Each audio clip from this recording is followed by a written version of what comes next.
Welcome to the Real Estate Espresso Podcast, your morning shot of what's new in the world of real estate investing. I'm your host, Victor Menashe.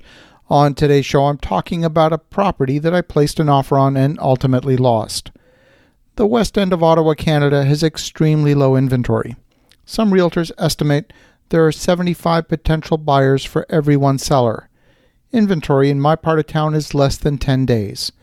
In fact, in my suburb, the city which represents a population of 90,000 people, there are only 16 homes listed for sale, and 14 of them are south of a major freeway and in a less desirable area.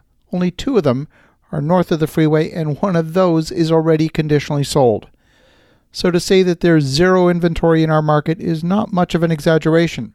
The home I placed an offer on was about 21 years old. The builder had an acceptable build quality, and I know the builder firsthand, having purchased another home from them several years ago. The owner of the home was the third owner in 21 years, and none of the owners had made any upgrades to the property to speak of. There was no backsplash in the kitchen, the furnace was original, the windows needed replacing, and there were many signs of deferred maintenance. The furnace was sitting in a puddle of water, and there was a dehumidifier set up next to the furnace. Needless to say, there was a lengthy list of items to investigate. As is often the case in a seller's market, the agent for the seller set up the sale process as an auction. Offers would only be accepted up until 3 p.m. the day after the showing, and I submitted my offer on time. Our offer was a cash offer and had only a 10-day contingency for inspection. Given the scope of problems we saw in our short initial visit to the property, an inspection by a professional inspector was clearly warranted. An hour after submitting the offer, the agent came back and said there were multiple offers.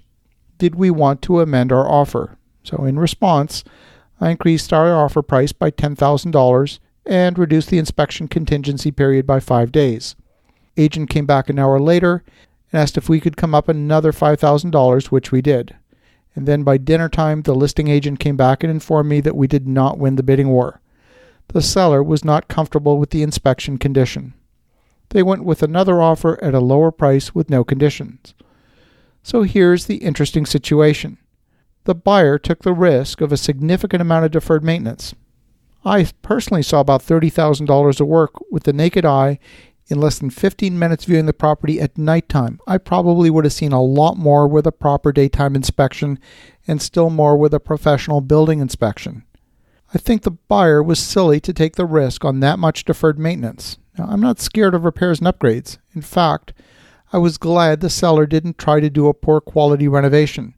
A poor quality remodel would have made the home much more difficult to purchase.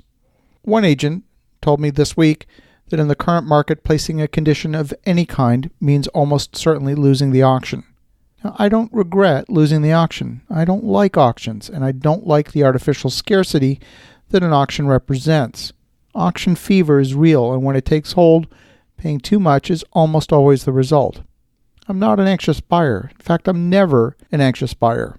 There are a few exceptions when I do enjoy auctions. Back in 2011, I purchased 15 properties in Philadelphia in one day at an auction for $350,000. And it's amazing that in that same auction, the very next package lot that came for sale consisted of 2 properties in the same area, and that package lot sold for $170,000. Even though I managed to get a bargain on 15 properties, the very next buyer paid way too much only 5 minutes later. It's far more important to me to purchase a property using the right process and not cut corners. And just because other people are willing to be desperate doesn't mean I need to be desperate. Decisions made out of haste or desperation are rarely the best decisions in life, and I happen to be in a market where there's a significant supply-demand imbalance. Who knows how long those market conditions will persist? There doesn't seem to be much on the horizon that will change those conditions. There's some new supply coming into the market, but that's several years away.